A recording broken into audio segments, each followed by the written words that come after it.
Hello students. तो आज हम अगला टॉपिक अपना अर्थशास्त्र का पढ़ेंगे, भारतीय अर्थव्यवस्था की समक्ष चुनौतियाँ। तो इस अध्याय में हम भारतीय अर्थव्यवस्था के समक्ष 3 चुनौतियों का अध्ययन करेंगे। वो जो 3 चुनौतियाँ हैं वो कौन कौन सी हैं। जो पहली चुनौती है उसका नाम है मुद्रास्फीति। मुद्रास्फीति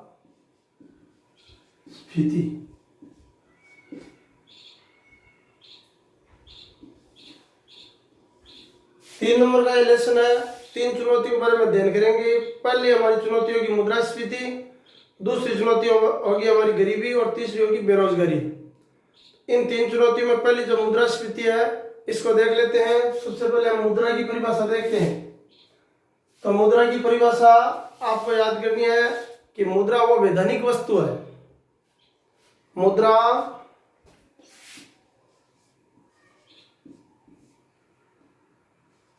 वह वैधानिक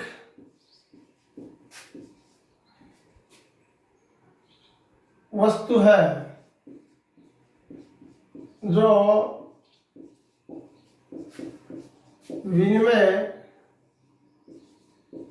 के माध्यम के रूप में काम में ली जाती है।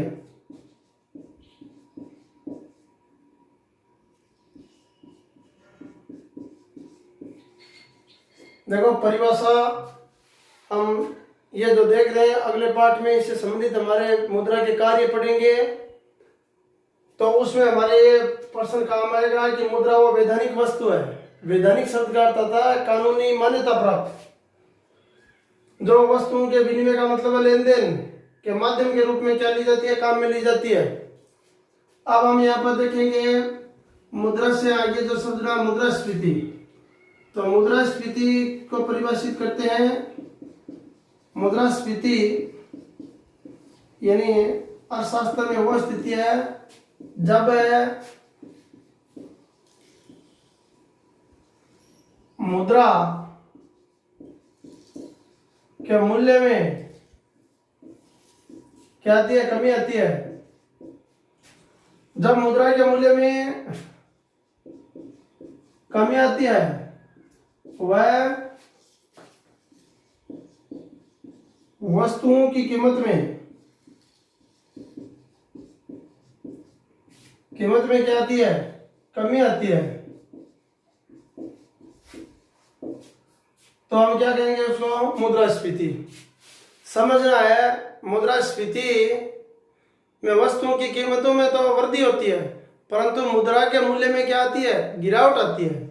मुद्रा का मूल्य क्या है, मुद्रा का मूल्य वो है जितनी मुद्रा से, यानी मुद्रा के द्वारा जो वस्तुओं की जो क्रय शक्ति, वस्तुओं को खरीदने की जो शक्ति है वो मुद्रा का मूल्य है।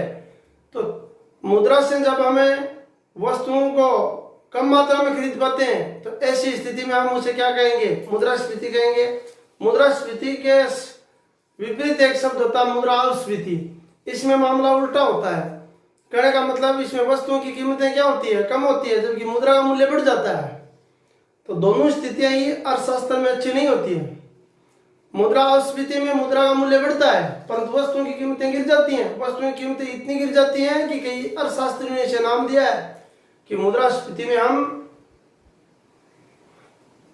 बैग भर के रुपए ले जाते हैं और उतना ही हम सामान लाते हैं। जी मुद्रास्फीति में यानी मुद्रास्फीति में हम थोड़े से रुपए लेकर जाते हैं और बोरे भर के सामान लाते हैं, जबकि मुद्रास्फीति में हम बैग भर के रुपए ले जाते हैं और उसके बराबर ही सामान ले पाते हैं। सोचना समझना यहाँ पर यह है कि मुद्रास्फीति में वस्तुओं की कीमतों में अत्यधिक वृद्धि होती है जबकि मुद्रा की जो कीमत है वो गिर जाती है, अर्थात मुद्रा का मूल्य है वो कम हो जाता है। मुद्रा का मूल्य मुद्रा द्वारा खरीदी जाने वाली जो क्रय शक्ति है उससे लगाया जाता है। अब देखेंगे मुद्रास्फीति जो है उसके कारण, मुद्रास्फीति के क्या कारण है भाई। मुद्रास्फीति का पहला कारण आपको लिखना है, जो मुद्रा है उसका सबसे बड़ा कारण है मुद्रा की अधिक पूर्ति होना। मुद्रा की जब क्या होती है, अधिक पूर्ति होती है भाई, आवश्यकता से ज्यादा जब मुद्रा की क्या होगी, पूर्ति होगी, तो मुद्रास्फीति बढ़ेगी। फिर 2 नंबर पर लिखेंगे औद्योगिक तथा कृषिगत उत्पादन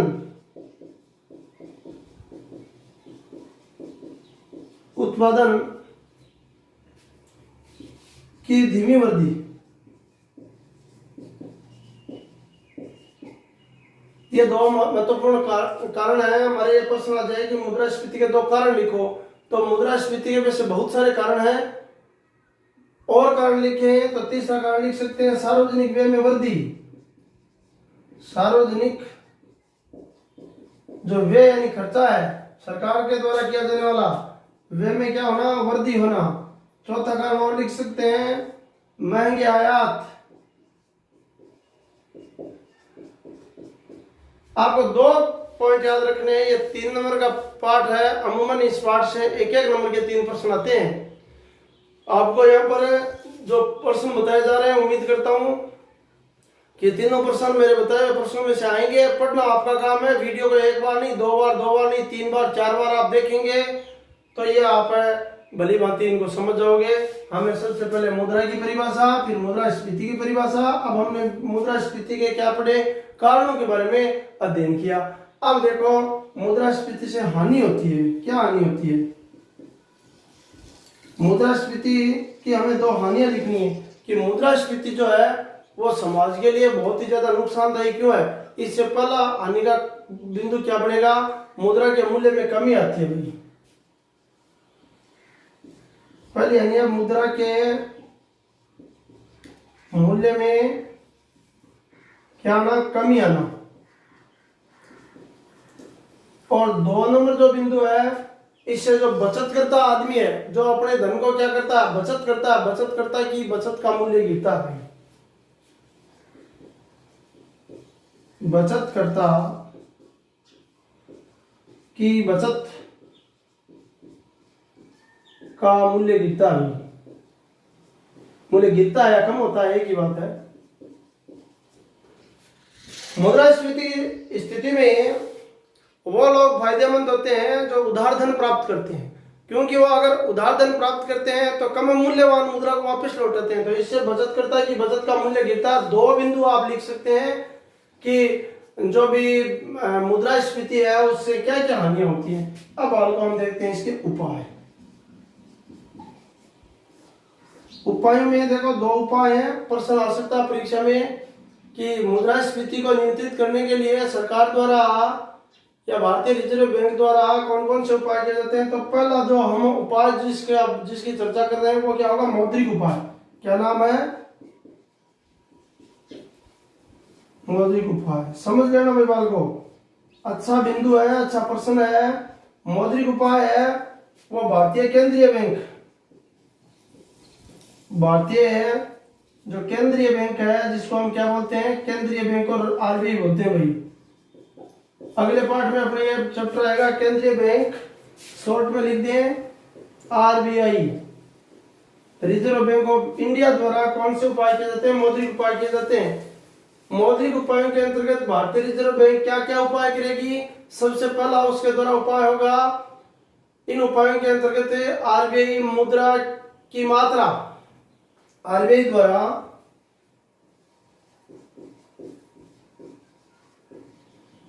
मुद्रा की मात्रा, फिर है साख की उपलब्धता,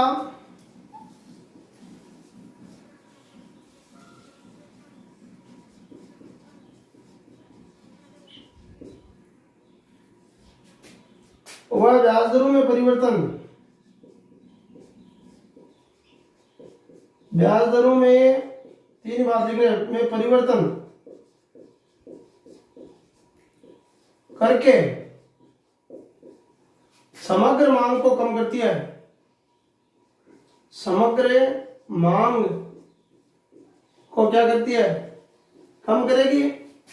तो क्या होगा, समग्र पूर्ति बढ़ जाएगी, समग्र पूर्ति को बढ़ाया जाएगा, समग्र मांग को तो वो कम करेगी, ब्याज दरों में परिवर्तन करेगी, साख ज्यादा उपलब्ध कराएगी, मुद्रा की मात्रा को नियंत्रित करेगी। जैसा कि हमने देखा कि पहला कारण क्या, मुद्रा की अधिक पूर्ति, तो मुद्रा की पूर्ति कम करेगी,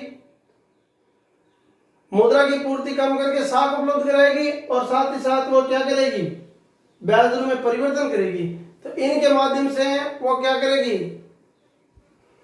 प्रभावित समग्र मांग को कम करेगी, मांग कम होगी तो समग्र पूर्ति बढ़ेगी। तो ऐसी स्थिति में यह मुद्रास्फीति है वो नियंत्रित होगी। दूसरा उपाय वालों जो हम आगे लिखते हैं मौद्रिक उपाय, ये देखो आप इनको देखना चाहो तो समग्र पूर्ति को बढ़ाती है, समग्र पूर्ति को बढ़ाकर ये मुद्रास्फीति को कम करती है। आप स्क्रीनशॉट ले सकते हो इतने का, इतने प्रश्नों का। अब हम अगला अपना बिंदु जो है वो देखते हैं राजकोषीय उपाय। मुद्रास्फीति को नियंत्रित करने का दूसरा उपाय है, और दूसरा उपाय क्या है, राजकोषीय उपाय। ध्यान से देखना है, राजकोषीय उपाय पूरे होते हैं हमारे, एक चुनौती पूरी होती है, एक प्रश्न आपका कंप्लीट होता है। दूसरा उपाय जो है वो क्या है, राजकोषीय उपाय। जैसा कि नाम है वैसा इसका अर्थ है, ये किसके द्वारा किया जाता है, भारत सरकार द्वारा। किसके द्वारा किया जाएगा, भारत सरकार द्वारा किया जाएगा। ध्यान से देखो, पहले हमने मौद्रिक उपाय देखा। मौद्रिक उपाय कौन करती है, भारतीय जो केंद्रीय बैंक, जिसको हम क्या कहते हैं, आरबीआई रिजर्व बैंक कहते हैं। तो उसके द्वारा क्या किया जाता है, तीन काम किए जाते हैं। जैसा कि सबसे पहले मुद्रा की जो पूर्ति है, मुद्रा की पूर्ति, साख की उपलब्धता एवं तीसरा ब्याज दर में परिवर्तन। अब की बार तो सरकार द्वारा जो उपाय किए जाते हैं उनको कौन से उपाय कहते हैं, राजकोषीय उपाय। और राजकोषीय जो उपाय है वो क्या किसके द्वारा किए जाते हैं, सरकार द्वारा। देखो भारत सरकार द्वारा सबसे पहले वो क्या करेगी, करारोपण, यानी कर लगाएगी भाई। जैसे जो भी विलासिता की वस्तुएं हैं, विलासिता की वस्तुओं को क्या करेगी भाई, सबसे ज्यादा तो जो विलासिता की वस्तुएं हैं उनको क्या लगाएगी, कर लगाएगी। फिर सार्वजनिक जो व्यय है उसमें भी नाम आया था आपने, मुद्रास्फीति का कारण सार्वजनिक जो व्यय है, यानी जो सरकार द्वारा अपनी योजनाओं पर या अपनी जो भी मशीनरी है उस पर जो खर्च किया जाता है, सार्वजनिक व्यय एवं सार्वजनिक ऋण। दो नंबर पर क्या आ जाएगा, सार्वजनिक ऋण। सार्वजनिक ऋण तो हम जानते हैं, सरकार द्वारा जो भी ऋण दिए जा रहे हैं वो सार्वजनिक ऋण है। में क्या करेगी, परिवर्तन। ऋण में है परिवर्तन करके समग्र मांग को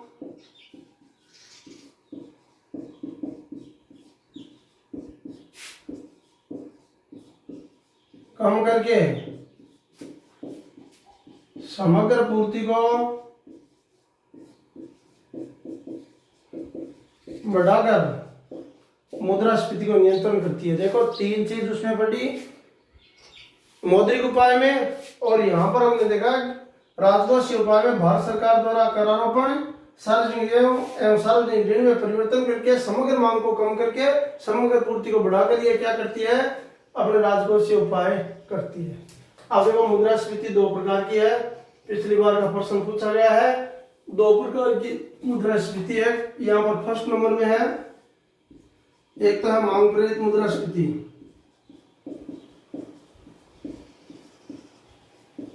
आपके प्रश्न आ जाए मांग प्रेरित मुद्रास्फीति क्या है, तो आप लोगों को समझना है कि जब किसी वस्तु की मांग में क्या होती है, वृद्धि होती है। मांग में जब वृद्धि होगी, समग्र मांग जब बढ़ेगी तो समग्र पूर्ति क्या होगी, कम होगी। और समग्र पूर्ति कम होगी तो अर्थव्यवस्था में कीमतें क्या होंगी, ऊंची होंगी। यानी एक बात मैं आपको बताना चाहूंगा, मुद्रास्फीति का सबसे प्रधान कारण, हमने कारण बहुत सारे पढ़े, जैसे मुद्रा की पूर्ति में वृद्धि है, सार्वजनिक व्यय का अधिक होना है, औद्योगिकता कृषिगत उत्पादनों की धीमी वृद्धि है, महंगी आयात है, ऐसे हमने बिंदु पढ़े। परंतु वास्तविकता यह है कि जब मांग और पूर्ति में असंतुलन उत्पन्न होता है तो ही वस्तुओं की कीमतें बढ़ती है। मान सकते हैं कि जब किसी वस्तु की मांग बढ़ेगी तो पूर्ति घटेगी, और पूर्ति घटेगी तो उसकी कीमत क्या होगी, बढ़ेगी।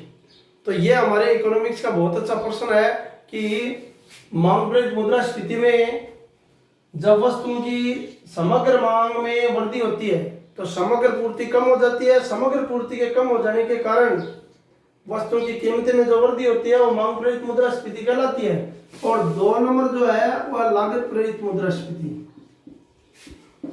लागत है प्रेरित मुद्रास्फीति,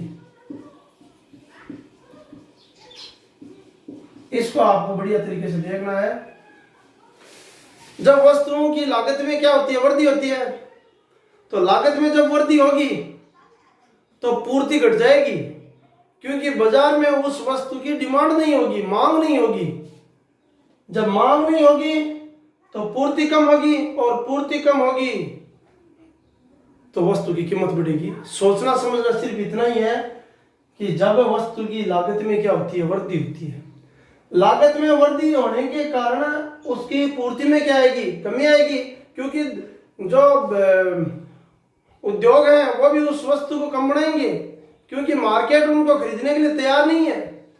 तो जब वस्तु की के निर्माण में जब लागत बढ़ जाती है तो समग्र पूर्ति क्या होती है, कम होती है। समग्र पूर्ति कम होने से जो वस्तु की कीमतें बढ़ती हैं तो उसको कौन सी मुद्रास्फीति कहते हैं, लागत प्रेरित मुद्रास्फीति।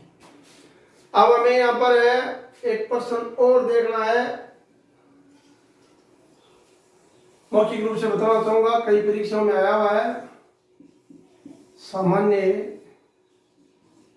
कीमत स्तर, ये प्रश्न बार बार इस पाठ में आया है।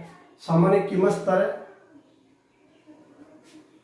सामान्य कीमत स्तर को मौखिक रूप से मैं आपको बताना चाहूंगा। सामान्य कीमत स्तर क्या चीज है? सामान्य कीमत स्तर का तात्पर्य अनेक वस्तु या एक वस्तु समूह है कि कीमतों के औसत स्तर से। सामान्य कीमत स्तर है वो जो भी वस्तुएं हैं, एक वस्तु का अनेक वस्तुओं या एक वस्तुओं के औसत स्तर से है। सामान्य कीमत स्तर किसी एक वस्तु के मूल्य को इंगित नहीं करता है, जबकि वर्ण एक निश्चित वस्तु समूह की कीमतों को क्या करता है, इंगित करता है।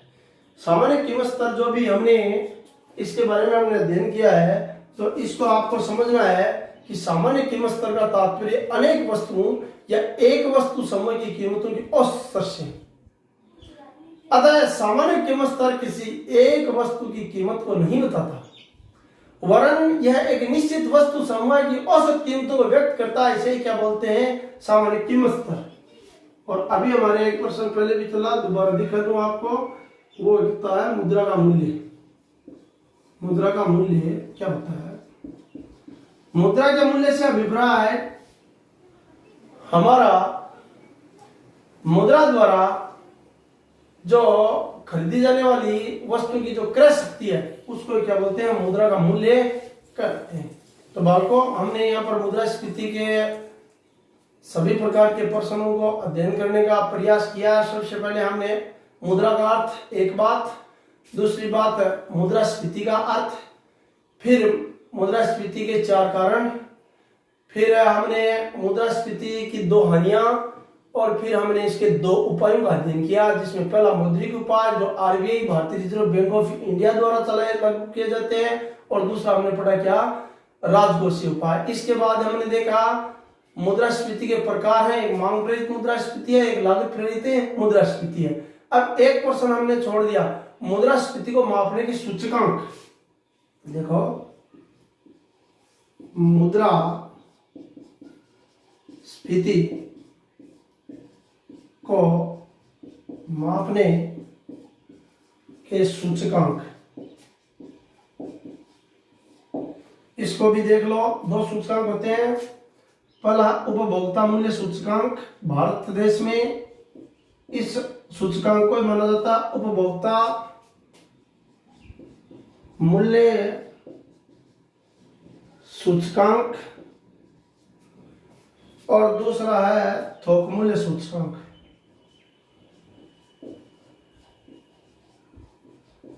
थोक मूल्य सूचकांक। परीक्षा में आने की दृष्टि से हमने सारे प्रश्नों का अध्ययन कर लिया है कि ये प्रश्न जो है वो मुद्रास्फीति से संबंधित है। अब मुद्रास्फीति के बाद में बालकों हम देखते हैं गरीबी के बारे में। मुद्रास्फीति के बाद में अगला अपना टॉपिक आता है दूसरी चुनौती आती है। भारतीय अर्थव्यवस्था के सामने कौन कौन सी चुनौतियां हैं, पहला प्रश्न बनता है। पहली मुद्रास्फीति होगी, दूसरी होगी गरीबी। यह आ गई मान लो गरीबी। शॉर्ट में लेंगे, यह सदा से हमारे सामने प्रश्न रहा है गरीबी क्या है।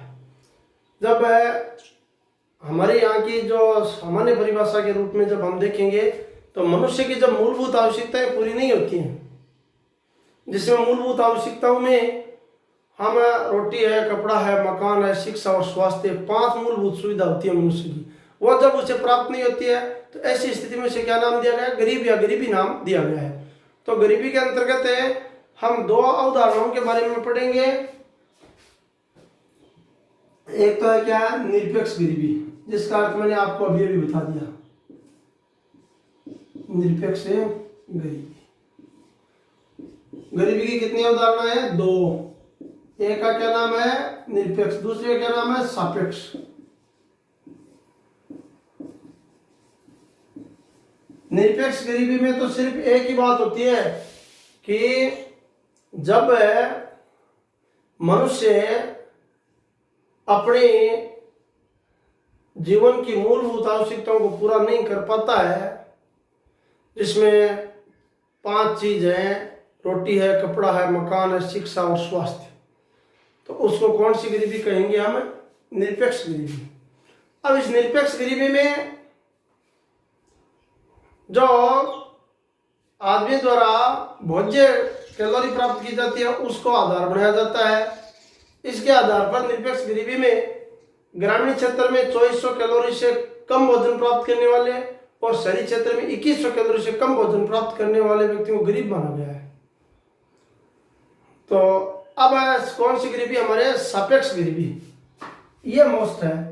ये भारत में कौन सी गरीबी अपनाई जा रही है बालकों, भारत में कौन सी गरीबी अपनाई गई, निरपेक्ष गरीबी। निरपेक्ष गरीबी में क्या होता है, जब जीवन की मूलभूत आवश्यकताएं पूरी नहीं हो पाती हैं और जो भोज्य जो उपभोग है, जो ग्रामीण क्षेत्र में 2400 कैलोरी और शहरी क्षेत्र में 2100 कैलोरी से कम भोजन प्राप्त करने वाले व्यक्तियों के लिए कौन सी गरीबी दी गई है, यह निरपेक्ष गरीबी।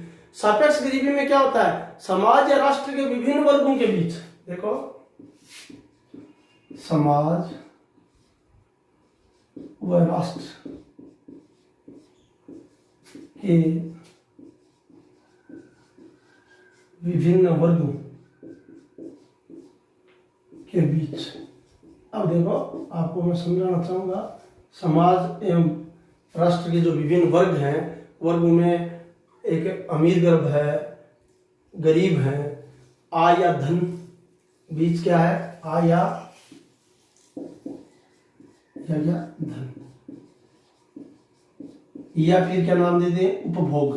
क्या नाम दे दें वालों को, उपभोग। उपभोग यानी उपभोग का भी अपने पाठ रहेगा। उपभोग वे का वितरण, उपभोग वे के वितरण की सापेक्षिक असमानता, असमानता क्या कहलाती है, सापेक्ष गरीबी कहलाती है भाई, सापेक्ष गरीबी कहलाएगी।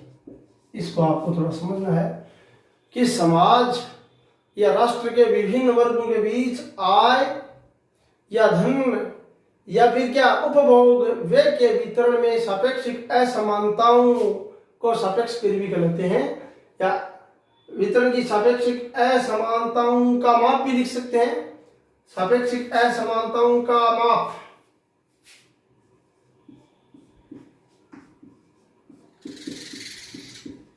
सापेक्षिक गरीबी कहलाता है। किन देशों में है ये माप कौन से देशों में चलता है? विकसित राष्ट्रों में। किन देशों में? विकसित देशों में। अब इसमें देखो आपको समझना है कि विकसित देशों में जो भी समाज के जितने भी वर्ग हैं, राष्ट्र के जितने भी वर्ग हैं, उनमें जो भी उपभोग है उसके स्तर को मापा जाता है कि जो भी धनिक वर्ग है, एक निश्चित प्रतिशत का धनिक वर्ग है, उसने कितने प्रतिशत उपभोग किया, और एक सबसे जो गरीब वर्ग है नीचे का 10%, उसने कितना उपभोग किया। उनका जो जो जो सापेक्षिक असमानता है उनका माप क्या कहलाता है? सापेक्षिक गरीबी कहलाता है। तो गरीबी की ये दो उदाहरणें आपको सीखनी है, सापेक्षिक और सापेक्ष गरीबी और निरपेक्ष गरीबी। अब हम देखते हैं गरीबी के कारण। साधारण साग है गरीबी के कारण है।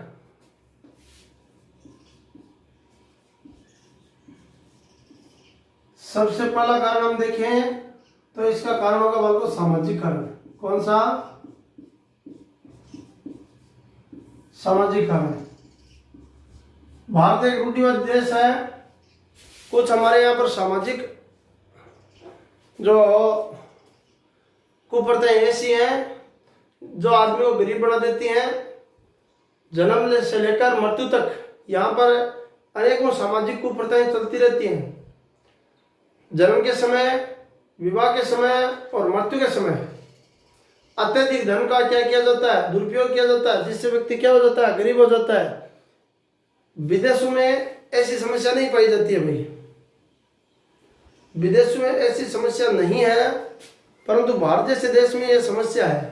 तो गरीबी का पहला कारण है सामाजिक कारण। तो आप सबसे पहले बिंदु में क्या लिखोगे कि भारत एक रूढ़िवादी देश है। अंधविश्वास वाले इस देश में जन्म से लेकर मृत्यु तक धन का अपव्यय किया जाता है। सामाजिक प्रथाओं में जन्म से लेकर विवाह और मृत्यु आदि जो भी उत्सव मनाए जाते हैं उसमें अत्यधिक धन खर्च किया जाता है। तो सामाजिक कारण में आपको ये कुप्रथाओं के बारे में लिखना है। फिर 2 नंबर है आर्थिक कारण। कौन सा कारण है? आर्थिक कारण। आर्थिक कारण में क्या लिखेंगे? इसमें हम रेगनार नरकसे के बारे में पढ़ेंगे कि गरीबी का कारण गरीबी है। गरीबी के दुष्चक्र की कल्पना प्रख्यात अर्थशास्त्री रेगनार नरकसे ने की। रेगनार नरकसे के अनुसार उनका मानना था कि गरीबी का कारण है गरीबी है और गरीबी का परिणाम ही क्या है? गरीबी है। अर्थात भारत एक गरीब राष्ट्र है या कोई भी देश गरीब है, उसका कारण है वो पहले से क्या है? गरीब है, और वो लगातार गरीबी के दुष्चक्र में फंसता जाता है और परिणाम स्वरूप वो गरीब ही रह जाता है। या आर्थिक कारण में भारत में क्या होता है कि शिक्षा और स्वास्थ्य की सुविधाओं की कमी है भाई,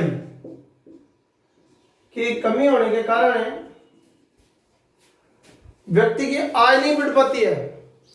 शिक्षा और स्वास्थ्य दोनों की स्थिति खराब होने के कारण लोगों की जो आय है वो बढ़ नहीं पाती है, और आय बढ़ न पाने के कारण यहाँ पर क्या होता है कि व्यक्ति लगातार गरीब ही रह जाता है। तो ये 2 इसके कारण है। तीसरा कारण लिख सकते हैं अपने जनसंख्या में वृद्धि भाई। जनसंख्या वृद्धि भी इसका एक प्रधान कारण है। भारत में जनसंख्या इतनी तेजी से बढ़ी कि जनसंख्या के अनुपात में रोजगार के साधनों का यानी सर्जन नहीं हुआ। इस कारण भी भारत में गरीबी रही। चौथा कारण लिख सकते हैं अपने राजनीतिक कारण। कौन सा कारण? राजनीतिक कारण। अब देखो हमें राजनीतिक कारण देखना है कि राजनीतिक के इच्छा शक्ति के अभाव में गरीबी को दूर करना संभव नहीं है। 5वीं पंचवर्षीय योजना से पहले ये जो गरीबी है उस पर ज्यादा ध्यान नहीं दिया गया, परंतु 5वीं पंचवर्षीय योजना के पश्चात गरीबी को समाप्त करने के लिए बहुत सारी योजनाएं बनाई गई, परंतु सरकार द्वारा बनाई गई योजनाओं में जो रिसाव हुआ, रिसाव शब्द का अर्थ यहाँ पर अर्थ भ्रष्टाचार। उसके कारण योजनाओं का लाभ है वो किसको नहीं मिल पाया, गरीबी को नहीं मिल पाया। और सरकारी जो राजनेता हैं वो पूर्ण रूप से इसके लिए दृढ़ संकल्प नहीं किया कि देश की गरीबी को जड़ से समाप्त करना है।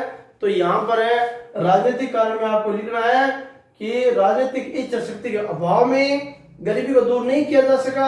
आप पंचवर्षीय योजना का नाम लिखेंगे कि पांचवी पंचवर्षीय योजना से पहले गरीबी की समस्या पर ज्यादा ध्यान नहीं दिया गया। पांचवी पंचवर्षीय योजना के पश्चात सरकार ने अनेकों योजनाएं बनाई, परंतु उन योजनाओं में सरकारी जो धन है उसका क्या होने लगा, रिसाव होने लगा, भ्रष्टाचार होने लगा। इस कारण सरकार द्वारा खर्च किए गए पैसों का जो लाभ है वो गरीब जनता तक नहीं पहुंच पाया। यह होता है इसका राजनीति के कारण। तो 4 कारण काफी है, और भी बहुत सारे कारण हैं जिनसे भारत में गरीबी है। जनसंख्या वृद्धि में आप पुत्र की चाह आदि भी लिख सकते हो। अब देखो गरीबी को दूर करने के उपाय, और भी प्रश्न है मैं भी बताऊंगा आपको। उपाय लिखते हैं, गरीबी को दूर करने के उपाय। 2 उपाय पूछे जा सकते हैं गरीबी को दूर करने के उपाय।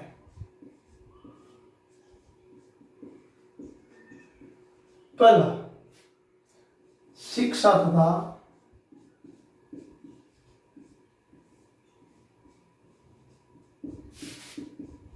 स्वास्थ्य सुविधाओं का प्रसार का ज्यादा से ज्यादा हमें क्या करना चाहिए, प्रसार करना चाहिए। और 2 नंबर पर जनसंख्या पर प्रभावी नियंत्रण।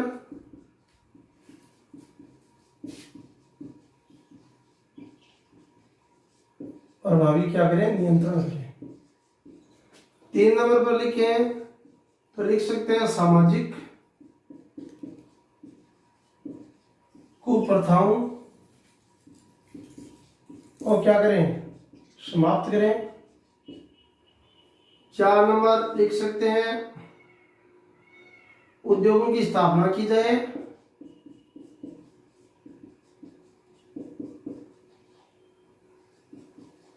5 नंबर लिख सकते हैं सरकारी जो योजनाएं हैं के रिसाव को क्या किया जाए, रिसाव को समाप्त किया जाए। ऐसे कारण हम लिख सकते हैं जो गरीबी को दूर करने के उपाय हो सकते हैं। अब देखो गरीबी के बारे में एक अन्य टॉपिक अपना और रह गया, वो है गरीबी का आकलन। तो गरीबी का आकलन सबसे पहले आपने देखा भी है, गरीबी के ऊपर है दादा भाई नौरोजी।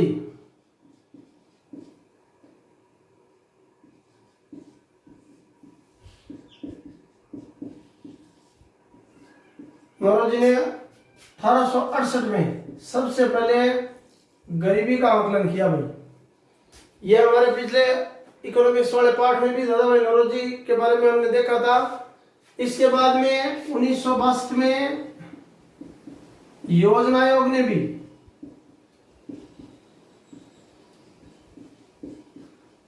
एक कार्यदल बनाया।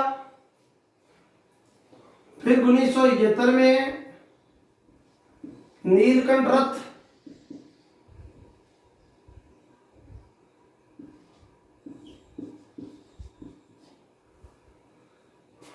एवं एक अन्य अर्थशास्त्री ने इसका आकलन किया।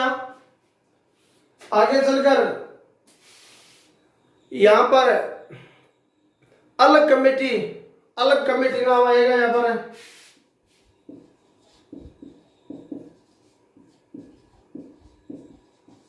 अलग कमेटी ने क्या दिया, सुझाव दिया और उसके अनुसार गरीबी का मापन किया गया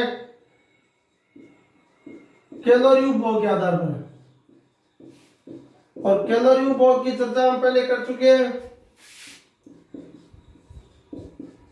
ग्रामीण क्षेत्र में अलग कमेटी के अनुसार 2400 कैलोरी और शहरी क्षेत्र में 2100 कैलोरी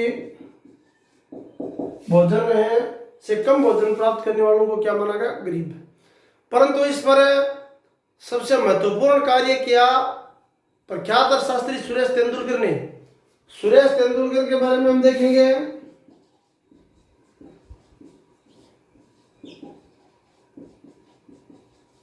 देखो आपके प्रश्न आ जाए कि गरीबी के आकलन करने वाले किन्हीं 3 अर्थशास्त्रियों के नाम लिखो, तो यहाँ पर एक आ गया सुरेश तेंदुलकर, नीलकंठ रथ आ गया, फिर डीटी लकड़ेवाला आ गया, इसके बाद में आप देखें तो सी रंगराजन आ जाएगा। और सबसे पहला गरीबी के आकलन करने वाला जो अर्थशास्त्री था वो दादा भाई नौरोजी था। तो सुरेश तेंदुलकर ने उपभोग व्यय को आधार माना भाई। उनके अनुसार अलग अलग क्षेत्र के लोगों द्वारा जो उपभोग किया जा रहा है उसके अनुसार उनको क्या माना गया, गरीब माना गया। और उसके बाद में आता है अपने सुरेश तेंदुलकर के बाद में सी रंगराजन।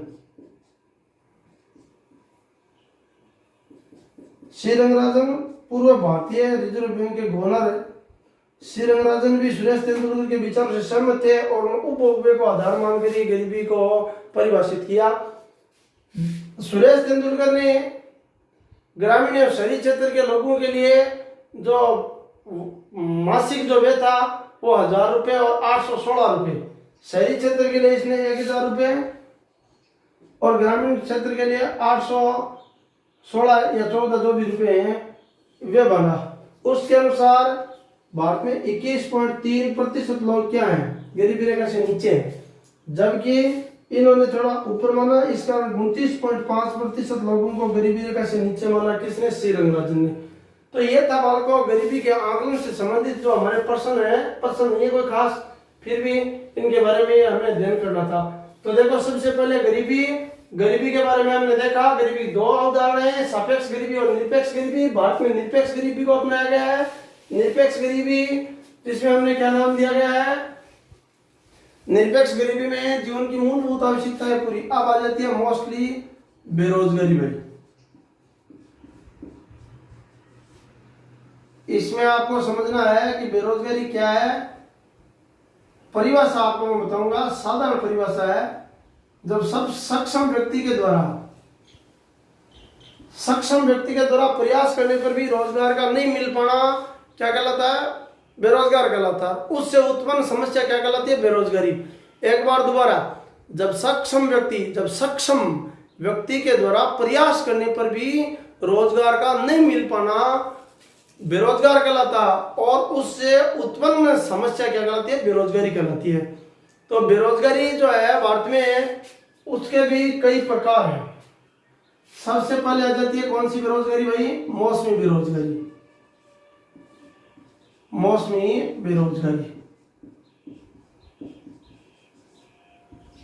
बेरोजगारी में क्या होता है कि देश के बहुत सारे उद्योग ऐसे हैं जो मौसम के साथ ही चलते हैं।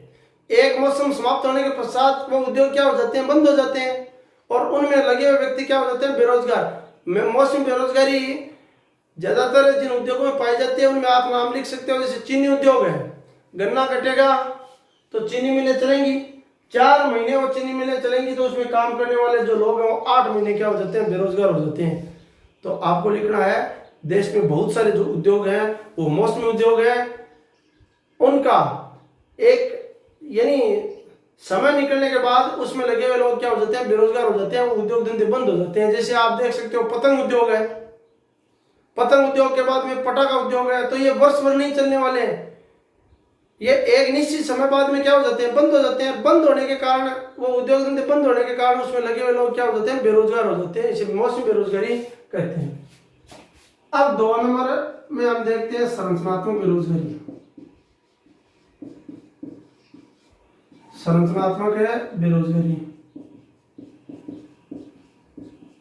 बढ़िया है प्रश्न है। अर्थव्यवस्था की संरचना में परिवर्तन होने के कारण, अर्थव्यवस्था की संरचना में परिवर्तन होने के कारण एक क्षेत्र में मांग बढ़ती है तो दूसरे क्षेत्र में मांग घट जाती है। जिस क्षेत्र में मांग घट जाती है उसमें लगे हुए लोग क्या हो जाते हैं, बेरोजगार हो जाते हैं। इसे क्या बोलते हैं, संरचनात्मक बेरोजगारी। आपको सीधे शब्द में एक ही बात लिखनी है कि संरचनात्मक बेरोजगारी जो अर्थव्यवस्था है उसकी संरचना में परिवर्तन के फलस्वरूप एक क्षेत्र में मांग बढ़ेगी और दूसरे क्षेत्र में मांग घटेगी। तो जिस क्षेत्र में मांग बढ़ेगी वहां पर तो रोजगार बढ़ेगा, परंतु जिस क्षेत्र में मांग घटेगी वहां पर रोजगार समाप्त हो जाएगा। इसे क्या बोलते हैं? संरचनात्मक बेरोजगारी बोलते हैं। अब 3 नंबर बेरोजगारी आती है तकनीकी बेरोजगारी। तकनीकी बेरोजगारी में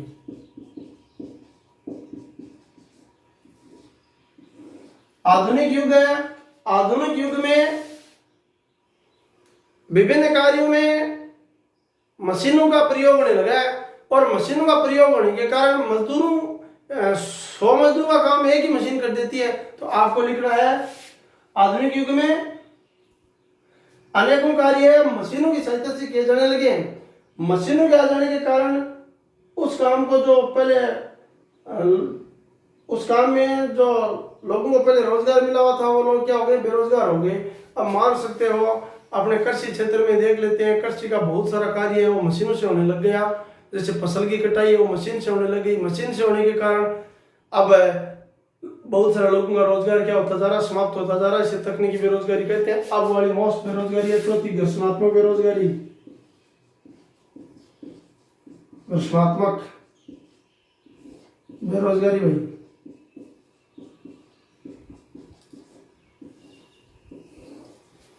घर्षणात्मक बेरोजगारी में आपको बहुत अच्छा प्रश्न है, आसानी से सीखना है कि घर्षणात्मक बेरोजगारी 2 रोजगार अवधियों में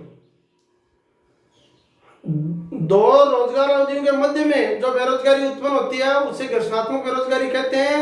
जैसे काम बदलना, तालाबंदी, हड़ताल। देखो ये एकदम मोस्ट प्रश्न है। इस बेरोजगारी में क्या होता है? इस बेरोजगारी में 2 रोजगार अवधियां 2 रोजगार अवधियों के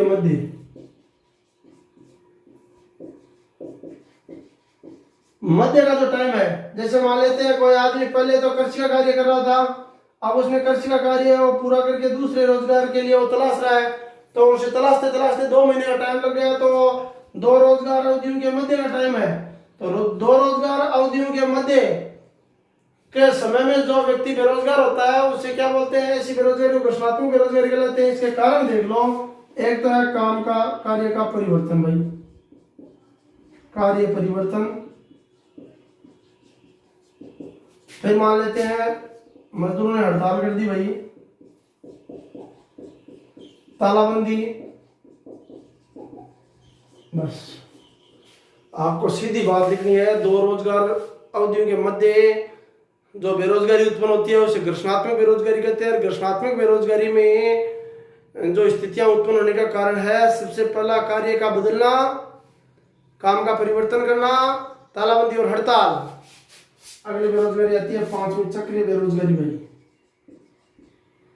चक्रीय में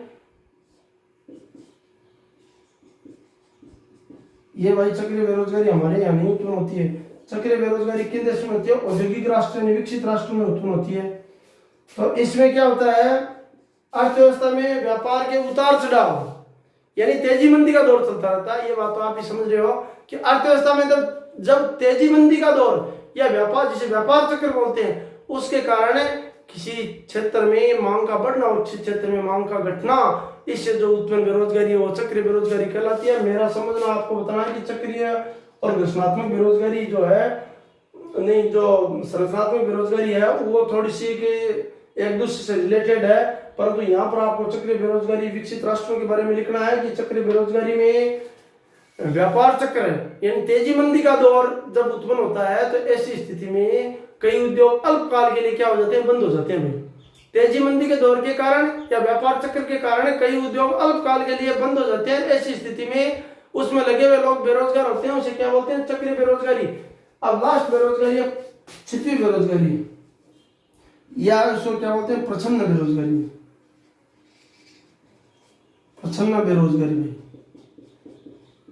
अब देखो इसके कितने ही नाम लिख दो आप। प्रछन्न बेरोजगारी को कौन सी बेरोजगारी भी बोलते हैं? छिपी हुई बेरोजगारी, या फिर इसको क्या नाम भी दे सकते हैं?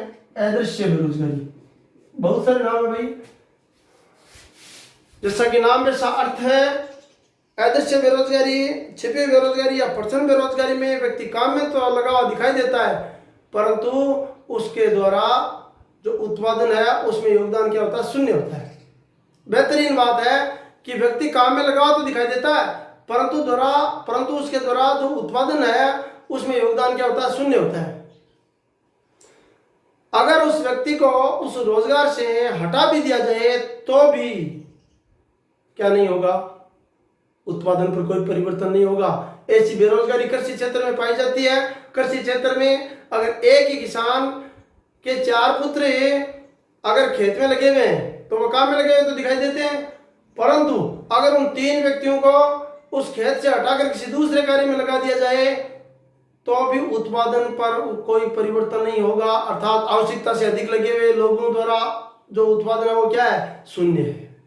तो यह है बालकों बेरोजगारी के प्रकार। बेरोजगारी के प्रकारों को आपको समझना है। 5 प्रकार है, 6 प्रकार है और 6 प्रकार बड़े आसान है। एक प्रकार आने की प्रबल संभावना। आने वाले पेपर 29 दिनांक को उम्मीद करता हूं कि ये पेपर है उसमें ये आपके हमारा जो पढ़ाया गया टॉपिक है वो बड़ा काम आएगा। बेरोजगारी की आगे की हम बात चर्चा करते हैं।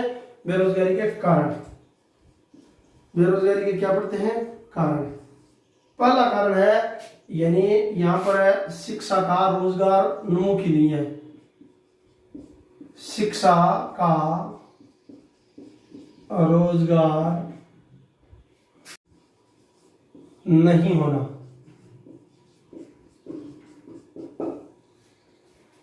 दो नंबर कारण देखते हैं जनसंख्या की वृद्धि।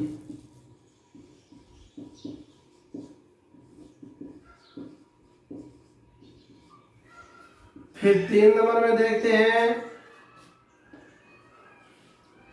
भारत में क्या है? अधिक श्रम शक्ति व कार्य शक्ति का होना। भाई ये दोनों हम देखेंगे। कार्य शक्ति का होना। 4 नंबर देखते हैं अपने बेरोजगारी का एक प्रमुख कारण क्या है? यहाँ पर रोजगार के अवसरों की कमी होना, के अवसरों की कमी होना।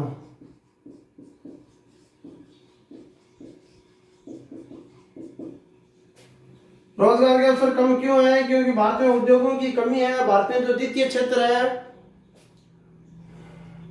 वो बड़ा लचर स्थिति में है। भारत में जो द्वितीय क्षेत्र है और जितनी श्रम शक्ति है और श्रम शक्ति में जो कार्य शक्ति है उसको रोजगार देने में सफल नहीं है। तो ये थे बेरोजगारी के 4 कारण। अब इन 4 कारणों के बाद में इसके उपाय को देख लें भाई।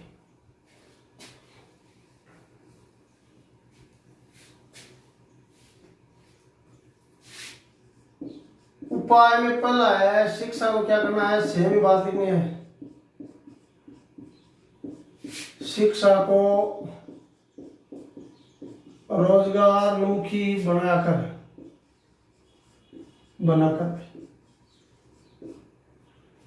2 नंबर में लिखेंगे अपने यहाँ पर ग्रामीण क्षेत्रों में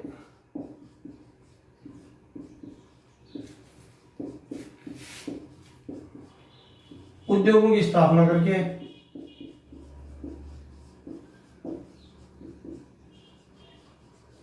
ओके।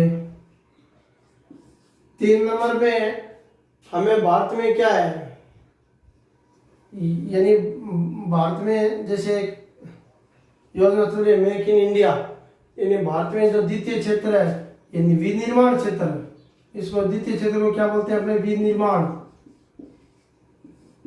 क्षेत्र को क्या दें? बढ़ावा देकर।